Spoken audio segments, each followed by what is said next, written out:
For 36 seasons, it's been one of the most reliable constants in the universe.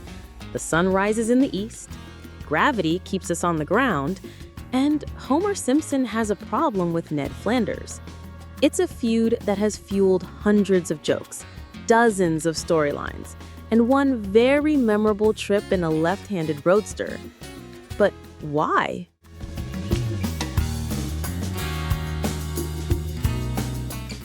Hey everyone, and welcome back to the official Simpsons YouTube channel. Today, we're doing a deep dive into one of the show's most fundamental relationships. We've explored it from almost every angle over the years, but a recent episode, The Flanders of Inner Simpson, finally put both Homer and Ned on the therapist couch to answer that age-old question.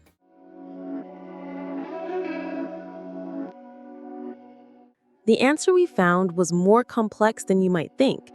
And the ending? Well, it was pure Simpsons. Let's break it down. The setup is simple. After yet another neighborly dispute gets out of hand, Homer and Ned end up in joint therapy.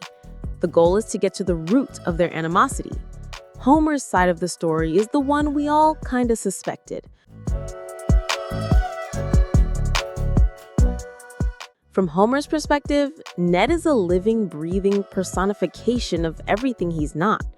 Ned has perfect kids, a perfect home, and a seemingly bottomless well of patience and positivity. He's a constant, cheerful reminder of Homer's own shortcomings. Homer's frustration isn't just about a borrowed lawnmower. It's rooted in deep-seated insecurity. He hates Ned because, on some level, he wishes he was Ned. But that's only half the story. If it were just Homer's problem, Ned would simply be an innocent victim, a friendly doormat who just so happened to live next to a jealous buffoon. But the Flanders of Inner Simpson dropped a bombshell about Ned's role in all of this.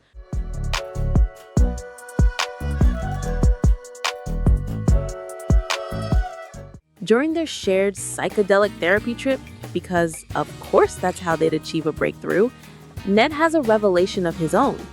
He realizes he isn't just putting up with Homer's behavior, he needs it. Ned secretly likes feeling morally superior.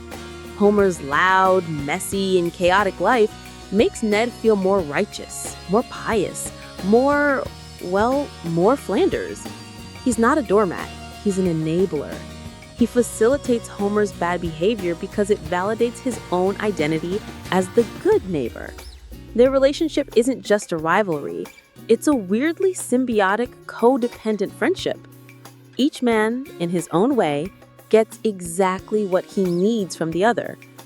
So, with this incredible breakthrough, what happens next? Do they hug it out? Does Homer start attending church socials? Does Ned start drinking Duff? This was the moment for a huge, permanent change in Springfield.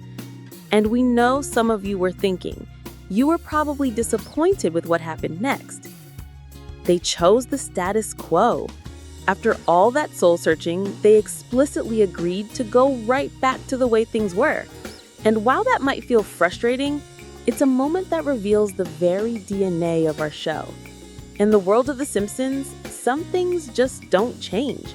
It's the secret sauce that's allowed the show to run for over 780 episodes. Think about it. Just a few episodes earlier, in Bart's birthday, we saw Bart panic about turning 11, only for a cosmic joke to reset his age right back to 10. He's been 10 years old for 36 years, and he'll be 10 for the foreseeable future. That's the magic and the madness of the floating timeline.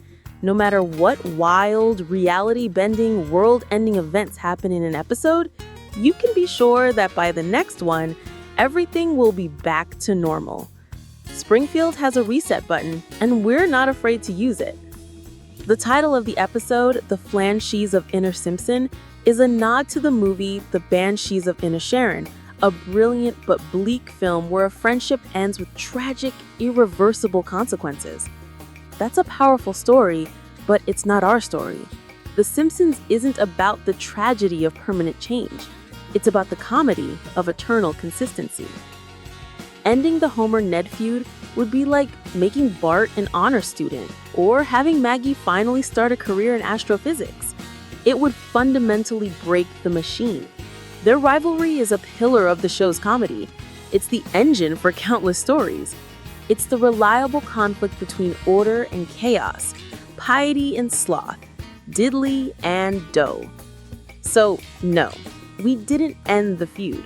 We celebrated it. We explained it. We gave it a new layer of psychological depth that makes all their past and future interactions even funnier. Now you know that every time Homer growls, Ned gets a little jolts of self-righteousness, and every time Ned offers a cheerful greeting, he's subconsciously poking the bear, just to make himself feel good. Their feud isn't broken. It's a beautifully, weirdly functional dynamic that works for them and for us, and we wouldn't change it for the world. Thanks for watching. What do you think of this new layer to the Homer and Ned dynamic? Let us know in the comments below, and don't forget to subscribe for more deep dives into the world of Springfield.